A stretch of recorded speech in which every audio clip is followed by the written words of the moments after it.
You never expect to be betrayed by the ones who gave you life. But that's exactly what happened to me. And this is the story of how I lost everything and still ended up gaining more than I ever imagined. I never thought love could cost me so much. It all started when I decided to tell my parents I was in love with Daniel. They already knew him, but when they found out that the friend was actually the love of my life, the ground disappeared beneath me. Within seconds, I was kicked out of the house. No discussion, no chance. Daniel took me into his tiny apartment. We worked double shifts, built a store filled with art and soul. It was hard, it was painful, but it was also magical. Then one day, success came knocking. Our art became a brand. We bought a beautiful house with a pool, a garden, and enough space to say thank you to the neighbors who once offered us bread, blankets, and dignity. We never forgot those who reached out when we had nothing. But when photos of our life together made it back to my parents, they returned, not with hugs, but with demands. And when I didn't give in, they tried something crueler, using social media to spread lies. They painted me as ungrateful, corrupted, distant. Fake posts, public accusations, a full-on manipulation show. I stayed silent until I couldn't anymore. And that's when everything changed. The most powerful response comes with courage. And the end of this story, well, it carries the strength of truth. Hey guys, welcome to our channel. My name is Lucas. It all started on a muggy Sunday afternoon, the kind where the air feels like it's weighing down your shoulders. I was sitting in the living room, palms sweating, waiting for the right moment to tell my parents I was in love, but not with who they were expecting. I was in love with Daniel. Daniel was different, smart, funny, with a smile that could make any pain vanish for a few seconds. I met him in college during a boring economics class. He arrived late, dropped all his books, and still managed to make the professor laugh. He had that gift, turning chaos into charm. They knew Daniel. They'd laughed with him at the dinner table, shared jokes, praised his manners. He was the friend who was always around, the one I insisted on keeping close, like someone guarding a beautiful secret too precious to let slip. With every visit, my heart beat louder, as if it were shouting what my lips still couldn't say. I had planned it all. If they liked him first, maybe it would be easier for them to understand later. But even with all that care, fear was devouring me. What if, instead of love, they saw sin? What if, instead of understanding, they met me with cold silence? I was betting everything on that afternoon. Not just my relationship, but also the image my parents had of me. And when I took a deep breath to speak, I realized I wasn't just about to say I loved someone. I was about to change everything. When words finally escaped my mouth, trembling, but true, the world stopped. Time, sound, even the air in the room seemed to freeze. I expected surprise, maybe shock. But what came was worse, silence. A silence that cut like a knife, cold and merciless. My father said nothing. He just pressed his lips together like he was holding back a scream that would never come. My mother looked away, as if I had suddenly become invisible. 30 seconds. It was just 30 seconds, but it felt like an eternity, suffocating. Then came the verdict.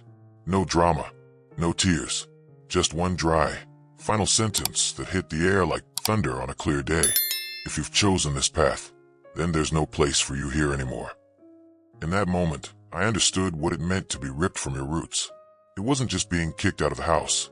It was being exiled from love, from shelter, from what I believed was unconditional. There, in the middle of my living room, I stopped being their son and became a stranger. Half an hour. That's all they gave me. 30 minutes carved between what once was home and absolute emptiness. There were no shouts, no pleas, just a cold command, as if I were an intruder, a mistake to be erased with silence and distance. No discussion, no second chance. With trembling hands, I threw some clothes into a backpack, grabbed my laptop. I didn't think about anything else. The pictures on the wall, the smell from the kitchen, even the sound of the TV still on. It all seemed to say goodbye without warning. When I shut the door behind me, I didn't cry. I wanted to, but I couldn't. It was like the shock had frozen even the tears. Daniel took me in. He opened the door of his tiny apartment, and with it, a refuge that saved more than just my body. He became my safe harbor when the world felt like it was crumbling. The thin mattress on the floor, uncomfortable as it was, became sacred ground. The apartment, small and cold, held no luxury, but inside, a genuine affection bloomed. A quiet resistance against the chaos outside. In that little space, We invented our own kind of happiness. We created our own rituals, like people building a home with whatever they had. The smell of black coffee filled the room each morning, accompanied by the crackle of bread in the toaster. At night, we watched old movies on a laptop, laughing at lines we already knew by heart. And then there were the notes, handwritten, carefully folded, like pieces of our souls given to each other. Love deserves paper, he used to say. And just like that, through scarcity and improvisation, we built a home. But not every love story is pure poetry. There was one night, I'll never forget it, when we came home and found the door wide open, like an open wound. Everything was gone. Everything. The money we hid in a jar of rice, the food we'd rationed for the week, the laptop with our projects, memories, dreams. They didn't just take things. They took our sense of safety. Daniel tried to be strong. He pretended a simple, "It's gonna be okay," could fix it. But I broke down. Anger swallowed me whole. I screamed. I accused. I said things I'm ashamed of to this day. I thought that theft wasn't just the end of our security. It was the end of us. That everything we'd built on that thin mattress had vanished along with the little we had. But then, the unexpected happened. The neighbors, the ones we barely said good morning to, showed up. One brought an old blanket. Another, 2 loaves of bread wrapped in a clean cloth. And the most surprising part? They brought sincere smiles. No judgment. They simply came with what they could carry in their hands and in their eyes. Kind of compassion that doesn't ask for anything in return. It was there, in the middle of nothing, surrounded by strangers who acted like family, with outstretched hands and small acts of kindness, that I finally understood. Family isn't always tied by blood. It's in the invisible bonds forged in the darkest moments. It's in the ones who choose to care, even when they don't have to. Sometimes, family reveals itself in your darkest hour, with a simple gesture, lighting a flame where everything once felt lost. Life demanded everything from us. I got a job as a waiter during the day, balancing plates and fake smiles, while exhaustion clung to me like a second skin. At night, I became a delivery guy, crossing the city with a backpack and hope strapped to the handlebars. Daniel, with paint-stained hands and eyes hungry for a future, started selling his art at street fairs. Improvised canvases, urgent colors, dreams hanging like merchandise. We fought hard. There were days when the money barely covered rice. Nights when discouragement lay between us like a weight too heavy to ignore. We fell, of course, hard. There were moments when everything seemed about to collapse. The house, the plans, the love. But we had a choice, drown or rise. And we chose to rise, one step at a time. A sketch sold here, a generous tip there. And slowly, in the middle of the chaos, we began to rebuild, not just our finances, but ourselves. Stronger, more us. Every scar became proof of our resilience. Every fall, a silent pact. As long as we're together, no abyss is deep enough to defeat us. At rock bottom, we found the push we needed to reach heights we never imagined. And in the chaos, pain, and sweat, we carved our own story of triumph. And little by little, something bloomed. We invested what little we had in a project that, at first, seemed risky, but carried the promise of transforming our lives. It started with a simple idea from Daniel, turning his paintings into prints, not on canvases, but on t-shirts, tote bags, phone cases. Portable, accessible, living art. He said that if people wouldn't go to galleries, art had to go to them. I jumped in, built an online store with what I knew, handled the deliveries, managed the marketing. We spent sleepless nights packing orders, sticking labels, answering messages. At first, it was slow. A sale here, a compliment there. But Daniel's art was raw, honest, vibrant, and it touched people. One post went viral, then another. And suddenly, we had a waiting list. People from all over the country ordering our pieces, connecting with the story behind every brushstroke, every color. It was more than fashion. It was survival turned into expression. In just a few months, what was once just a lifeline became a success. We got invited to bigger fairs, then design events, and finally, we opened our own studio. The same couple who once shared a mattress on the floor was now running a business filled with soul and purpose. But the most valuable thing wasn't the money. It was looking back and realizing that from the dust, we built an intimate empire, not of bricks or numbers, but of courage, of truth, of love.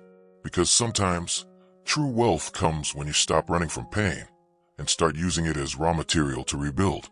The success of our business led us to something that once seemed like a distant dream, A big house, with a shimmering pool in a privileged neighborhood. Every corner of that home was a symbol of our journey.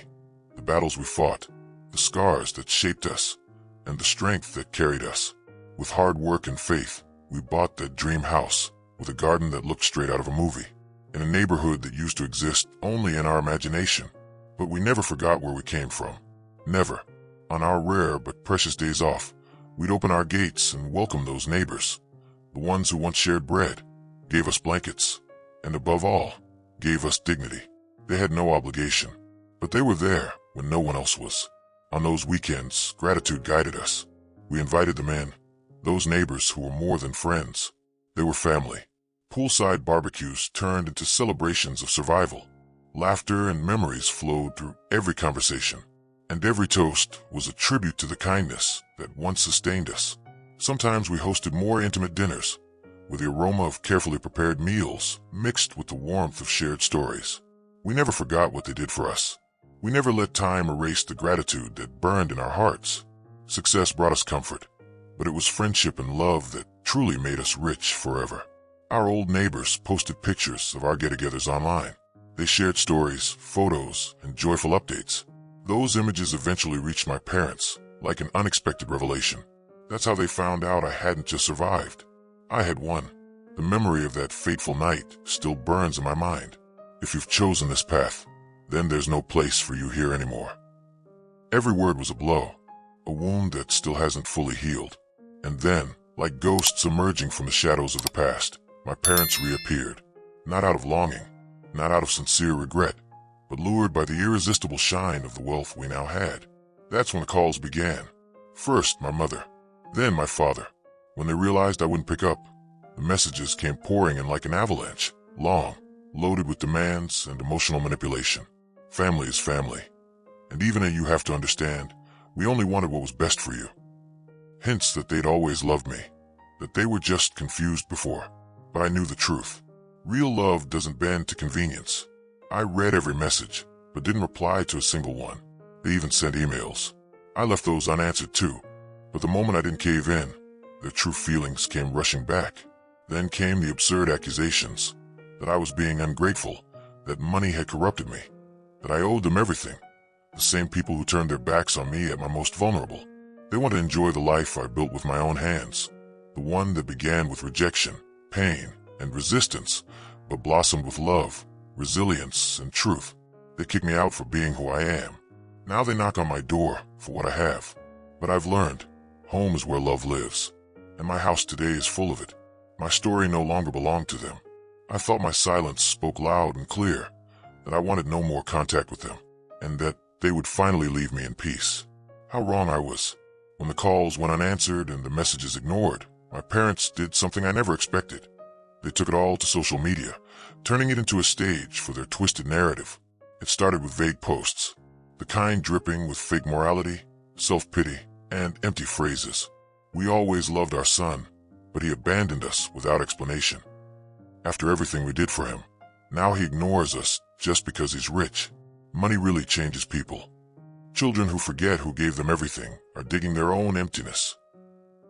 Just because your bank account grows doesn't mean respect for your parents should die. The likes poured in.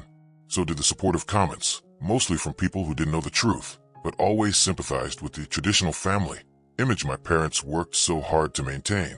Then, the vague posts turned into direct attacks. My mother posted an old photo of me as a teenager with the caption, "I loved you more than anything, even when you chose the wrong path.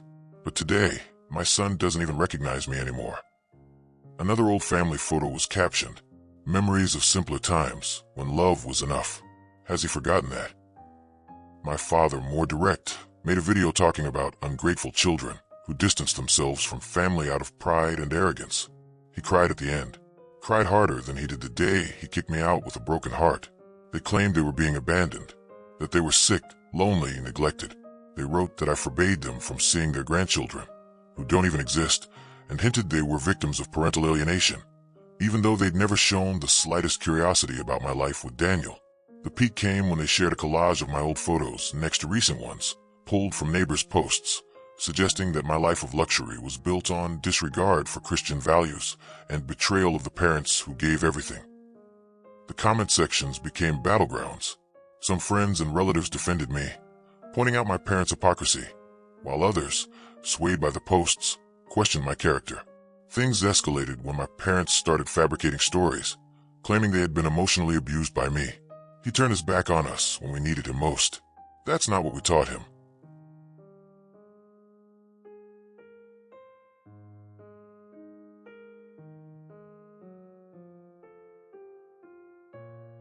Twisted my freedom into selfishness, my courage into arrogance, my silence into cruelty. But what they forgot is that the internet doesn't forget, and the truth carries weight. Real pain does too. While they performed for the screen, my friends, neighbors, even clients started commenting.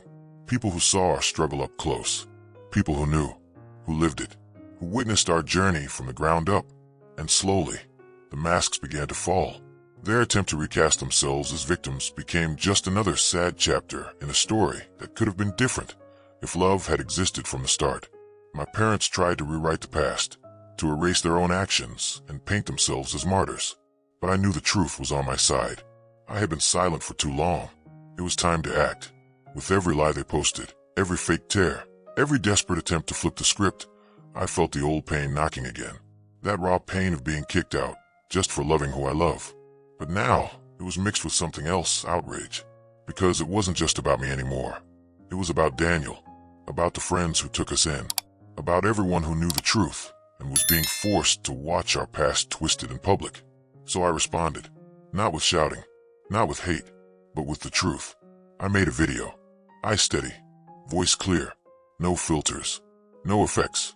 Just me face to camera, saying, I always believed silence was the best answer to certain actions. But now I see, if I don't speak up, the lie keeps growing. My parents kicked me out for who I am. They rejected my love and my happiness. And now, they're trying to rewrite the story to make themselves the victims. The truth is simple. I didn't cut ties over money, but out of self-respect. I never stopped loving them, even when they chose to erase me from their lives. Now justice will speak for me. The video went viral. Hundreds of messages flooded in. Support, strength, people relating, people who had gone through the same, who had stayed silent too. But more than that, something even bigger arrived, justice. With my lawyer, we gathered screenshots, videos, testimonies, dates, context, everything. We filed a lawsuit for defamation, slander, and emotional damages. The court moved quickly. The verdict, all content had to be taken down immediately. My parents were ordered to publish a public retraction, admitting they distorted the truth and harmed my image, not just as a son, but as a professional. They were also ordered to pay substantial damages, which I donated entirely to an NGO that supports LGBTQI plus youth kicked out of their homes, like I once was, and more. We obtained a no-contact order. They can no longer call, message, approach me in person, or try to reach me through others. The silence I carried turned into a voice. The shame I felt turned into strength, and fear into justice. Today, when I look around, at the home I built, the love that sustains me, the friends who chose me as family, I see clearly, blood doesn't define a bond, and true love never casts you out. It embraces, it endures. Want more mysteries, twists, and exciting moments? So you can't miss this video. Click now and continue this journey of fascinating stories. Don't forget to subscribe to the channel and activate the bell so you don't miss any news. Leave your comments and see you next time.